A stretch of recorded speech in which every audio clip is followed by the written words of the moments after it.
Greetings, friends. Welcome to the What's Right show. Joining us in the What's Right studios today is none other than the Lieutenant Governor of Nevada, Stavros Anthony, my good friend. Lieutenant Governor, thank you for being with us. Thanks for having me, Sam. You're a great American, and enjoy talking to you and all your listeners. Well, it's a pleasure to have you, and I'm glad that we've got a little bit of time, and thank you for making time for us. So, 2026 is a big election year. Everybody's talking about the midterms, but here in Nevada at home, and frankly across the country, are some important state and local elections. And one of those is your reelection campaign that is now underway. What's the latest? What's going on? What's the landscape look like for you? What do people need to know? Yeah, well, again, thanks for having me. So, yeah, this is a big year. Three and a half years ago, Governor Lombardo and I were elected as Nevada's governor and lieutenant governor. And in fact, what's interesting is we were the only two governor and lieutenant governor in the last election to defeat two Democrat incumbents anywhere in the country. So it was a big win for Republicans statewide. Andy Matthews was elected as controller. So we've had those three constitutional offices again. I mean, obviously, this go around, we're asking the voters to reelect Governor Lombardo and myself and Andy Matthews and try to take back a few more constitutional offices. And really, what we're focused on is trying to flip three Nevada State Senate seats. And if that happens, then we would have a majority in the Senate. So we could go into the next legislative session having the executive branch controlled by the Republicans, the Senate controlled by the Republicans, and probably the Assembly controlled by the Democrats. We would be in a better position to negotiate constitutional conservative values in this state, like we've been trying to do the last 3 years. Because you just have to imagine if a Democrat governor had been in place the last 3 years, the damage they would have done with a Democrat legislation passing woke laws, just crazy stuff that they tried to pass that the governor had to veto. So we want to keep the state going in the right direction. We believe this is the right direction, and we're hoping that Nevadans come out for us. Well, you and the governor certainly have been just a defense line against California levels of insanity. I mean, so you're absolutely right on that. Speaking of woke, you have been, let me do that again. Speaking of woke, Lieutenant Governor, you have been in the news lately for your task force, your fight against men playing in women's sports. And there's been an ethics complaint filed and a fine levied. There's more to it here than what's being reported in the headlines. Give us a little background here and speed us up on what's going on. Yeah, no, thanks for asking. This is really a remarkable event that's happened in Nevada. So, if you step back about a year during the last legislative session, there were two bills introduced to ban men and women's sports, and I wanted to try to get those bills passed. I wanted to get them hearings, get some public comment.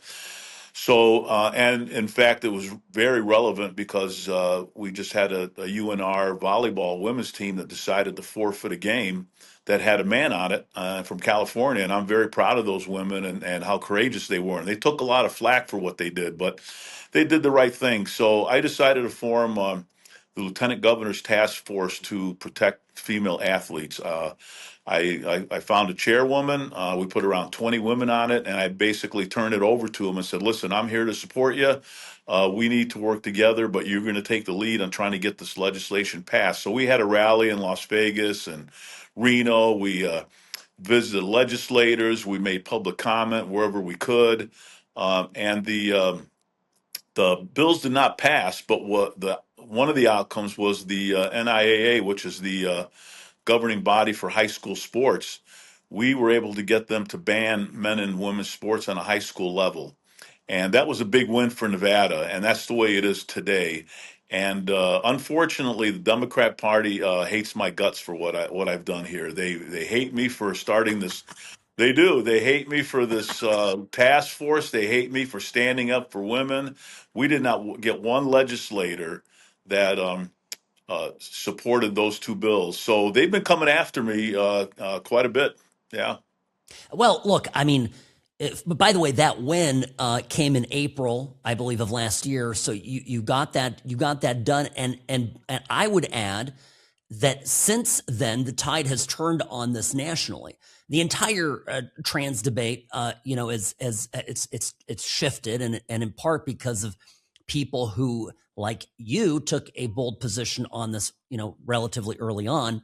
But the absurdity was always the idea that you would have, physiological males playing, competing against, and certainly, competing and playing against women in contact sports where, injuries are likely to happen. So you were, this to me, I admired you for having taken this position at a time when I noted other Republicans in the state were not as brave. You took some arrows for it. I'm looking at this. I'm an attorney, and I'm looking at this ethics complaint. I was reading up on it, and I don't quite get it. I mean, you're promoting a governor's task force using the lieutenant governor's task force using your office. I mean, this was a state function. What am I missing here? Are these the grounds you're going to challenge this on? Well, so when I said they're coming after me, the first thing they did was kill all three of my bills, which were very nonpartisan in the last legislative session. Which there's nothing I can do about that. But they've started this lawfare where they're getting people to file complaints with the ethics commission. So what you just said is absolutely true. The complaint said that I used state resources to ramp up a lieutenant governor's task force to protect female athletes. Well, that's correct. I did. I admit that. Unfortunately for them, there's nothing that keeps me from doing that. If I wanted to do a task force to protect veterans in Nevada, I could do that. But if I did the veterans thing, they would have said nothing. Now, because this is has to do with their woke ideology, they're coming after me. They filed an ethics complaint. I've had to hire an attorney. I've had to pay an attorney, raise funds. We've had interrogatories. We've had depositions, and just last week, on a 3-2 ruling, the ethics commission, three commissioners ruled against me, two ruled in favor of me, saying that I used state resources to fund this, and I admit to that. So I don't understand what the ruling is. They don't really say what I did wrong. I didn't do this for personal interests. If I had done that, then that would be an ethics complaint. So if they want to say that I use state resources to protect our female athletes here in Nevada, I'm going to continue doing that. I don't really care what they say. I don't care what their ruling is. We're going to go to court.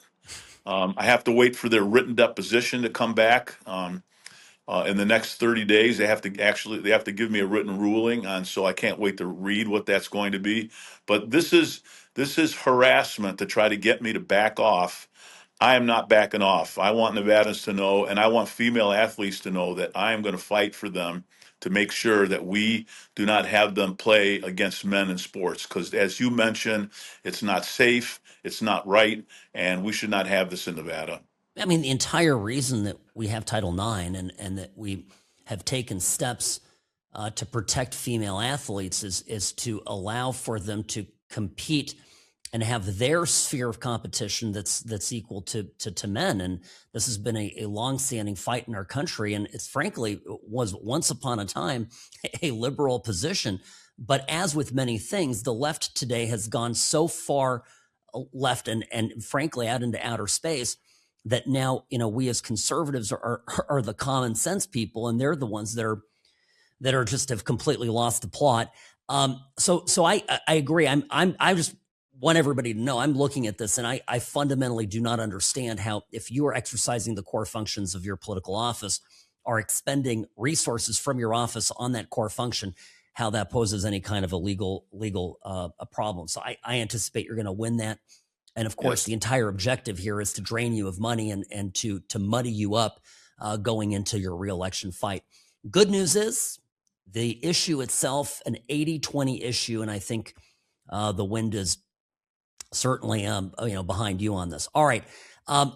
You call yourself a constitutional conservative. I call myself the same thing. We are kindred spirits in this. I'd love your 10 cents on Sheriff Kevin McMahill and his refusal to go along with the judge's order to release this Sanchez Lopez guy, this serial offender. And I've had people, guys, I'm in favor of it personally, but I love what he's doing. And I've had people come after me and say, Sam, you're not a constitutional conservative. You want this guy to remain in custody. Court ordered him released. Now I have my answer. What's yours? This is at the core of public safety. I mean, if we don't have a safe society, the rest of it doesn't matter. The Constitution doesn't matter if we don't have a safe society. It's gonna blow up. So what people have to understand, and this is from my 29 years with the Las Vegas Police Department, is 80% of the crime is committed by around 20% of the population. So if we were to lock up the 20% that are continually committing crimes, like this, for example, this individual who I believe committed 20 crimes, if we lock him up, he's not committing any more crimes, and the public's going to be safer. So judges have to step up and say enough is enough. If you've committed, 4 or 5 crimes, you need to be separated from society. That's just the way it is. Maybe you can get rehabilitated. Maybe we can help you. We should always try to do that. But if you've been arrested 20 times, you are a problem to society. And there are so many people that get released that we know they're going to reoffend. And I think Clark County's proud of Sheriff McMahill for standing up and saying, we're not doing this anymore. If you've committed that many crimes, you're staying in jail until we can assure that you're going to be safe on our streets. And we need more people doing that and more sheriffs doing that. So I'm very proud of what he did.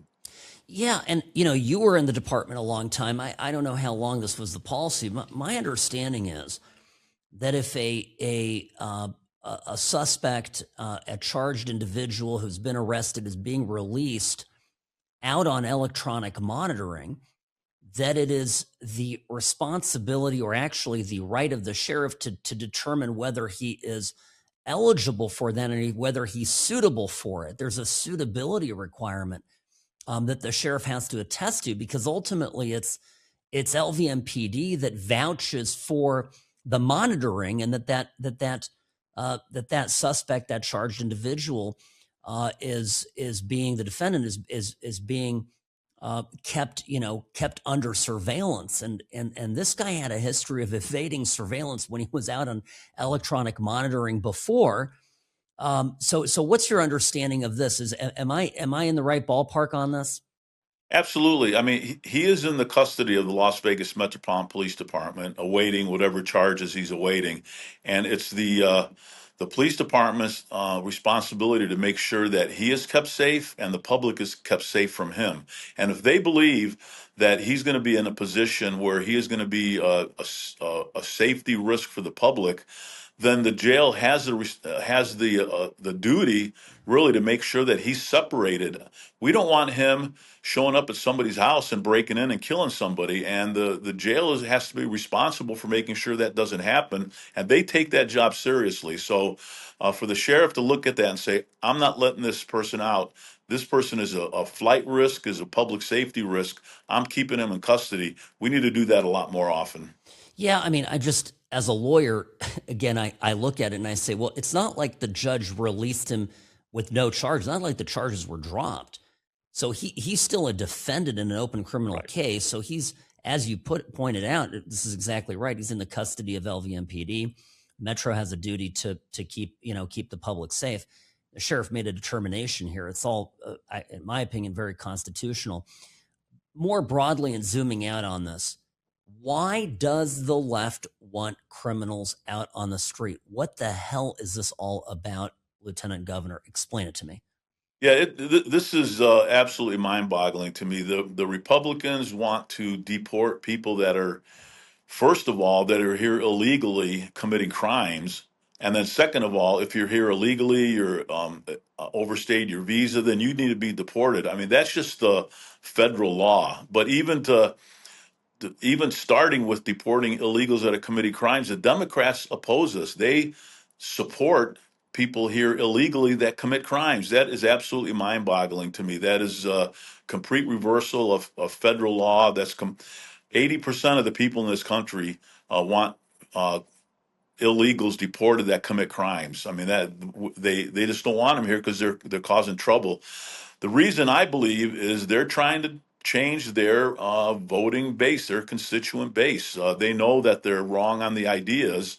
I mean, we support voter ID, they don't. We support public safety, they don't. We support deporting illegals, they don't. I believe they're trying to create a voting bloc that will support them when it comes to the next election and future elections.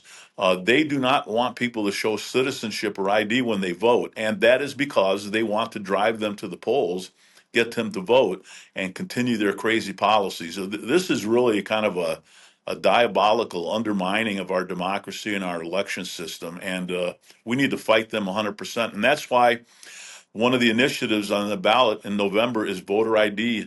And if we pass that, and I believe it will be passed overwhelmingly, we will have voter ID here in Nevada. But look at on the federal level, they will not support a national voter ID, show your citizenship, because they know if that happens, they will lose elections in the future. You know, you took the question right out of my mouth. I mean, it was exactly where I wanted to go on this because, of course, the SAVE Act that you referenced, the federal law that is stalled in the Senate, where we have 53 Republicans that for some reason cannot bend to the will of the people. I'm not even talking about the Democrats. It's the Republicans that can't get their acts in order. Meanwhile, here in Nevada, you know, we have taken this issue directly to the people. Now, I forget the exact number here. Producer Robbie, no doubt, can look it up. It was passed, in order just to educate people here real fast about Nevada, to get a constitutional amendment, the initiative has to go twice to the voters. And so, you know, the last election voted on this 2 years ago, right? And got I think it was over 70%. I mean, it was a staggering majority of the state voted yes to voter ID, which is completely, by the way, in line with national polling. You know, we see that this is even a 72%, you know, favorable issue with Democrats nationally. So it won big in Nevada. Now it's going to be back on the ballot. It is back on the ballot, so we vote on it again in November. Anticipate that it passes, which will make Nevada. And here's the interesting thing, right? Where people keep telling us we're the We Matter state, we're a purple state. We got a lot of independents here. We got a fair amount of Democrats, fair amount of Republicans. For a while here, we were really tilting, into purple, and we're getting deep purple with our last governor and lieutenant governor, as you pointed out earlier. And yet here we are, and we're going to be, leading at the tip of the spear almost as a state here, as a national model for voter ID in our elections. What's your take on that? Well, I appreciate you saying that. We're leading. We'll get another 75% voting for voter ID, and we'll get voter ID in the state of Nevada. The other initiative that we're trying to get on the ballot right now, we're working on, is to ban men and women's sports and put that in the Constitution. It's nice to have it banned on the high school level, but we need it ingrained into our Constitution. So that'll be on the ballot again. I believe that will be passed overwhelmingly. We'll do it again in 2 years and get it into the Constitution. So, the legislature is controlled by the Democrats, but we can go around them, and that's why we're doing these ballot initiatives. Yeah. And the federal government needs to figure out how they can go around the Democrats on a federal level. There's got to be some procedural ways to do that. And I believe Nevada's in a much better place today. I mean, when the governor and I were elected 3 years ago, there were 50,000 more registered Democrats than Republicans, which is pretty significant, and we still won. Today, there are more Republicans registered than Democrats by a thousand. It might even be even today. So we're in a much better place today to be a conservative state and pass conservative values, because the public does not agree with them. And our policies are better than theirs, and that's why they're trying to undermine by going through trying to destroy our election system. Turning Point USA just opened up an office here in Nevada, in Las Vegas, and what effect? I mean, is this a positive development? Is this going to help Republicans move the needle in Nevada? What are your thoughts on that?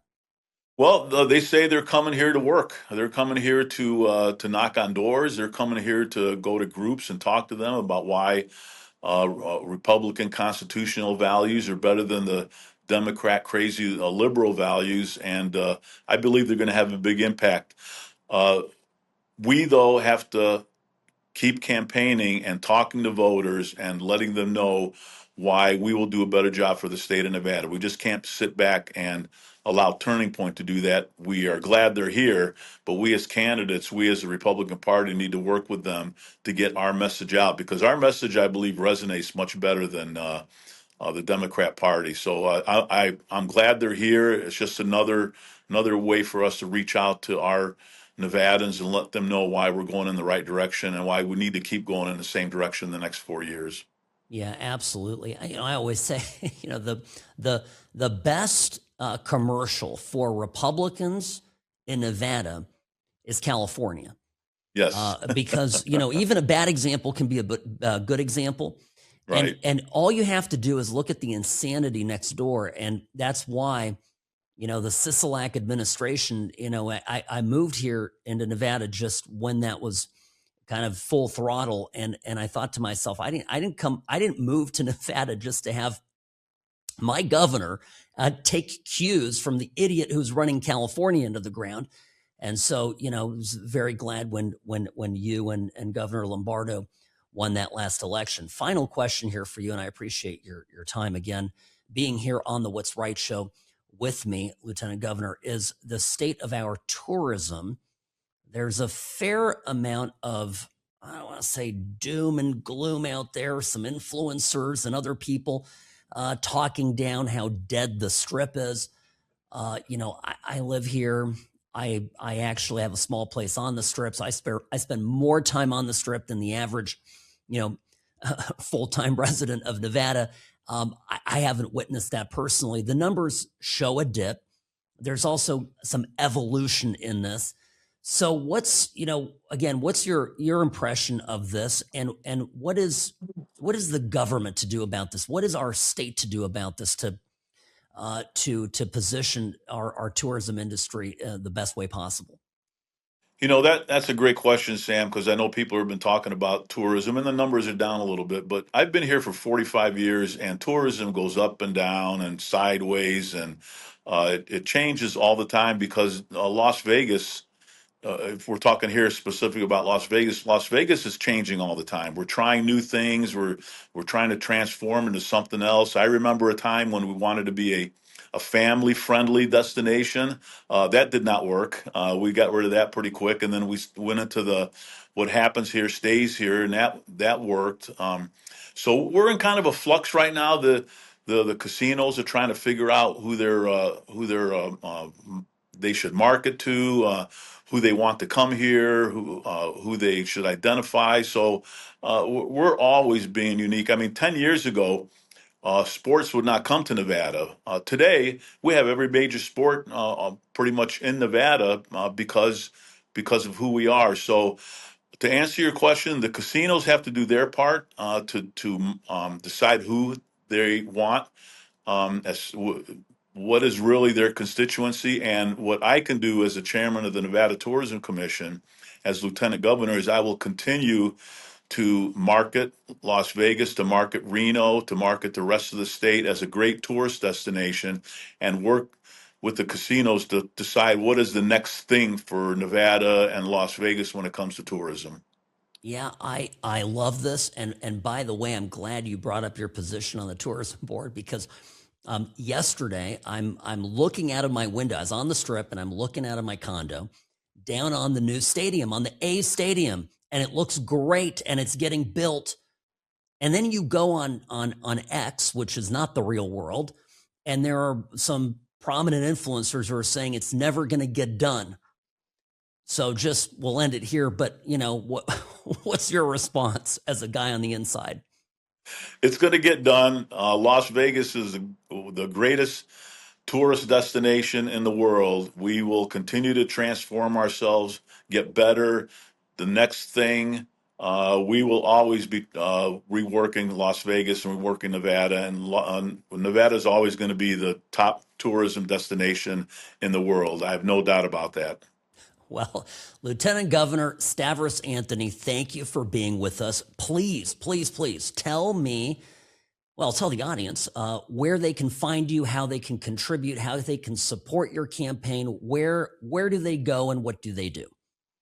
Well, first, Sam, thank you for doing this "What Matters" episode. You're getting the message out to Nevadans on what exactly is the right thing to do, and I appreciate what you're doing there. So, again, my name's Stavros Anthony. I'm running for re-election for Nevada Lieutenant Governor. My website is Stavros for Nevada, Stavros FORNV.com. You can go there, make a donation. I'm starting to raise money for a legal defense fund so I can help pay my attorney, because the ethics complaints are going to continue. They're going to keep coming after me. So Stavros for Nevada, and my email is stavrosanthony@gmail.com, stavrosanthony@gmail.com. So thanks for having me, and look forward to doing this again in the future. Wonderful. Thank you for being here. Thank you.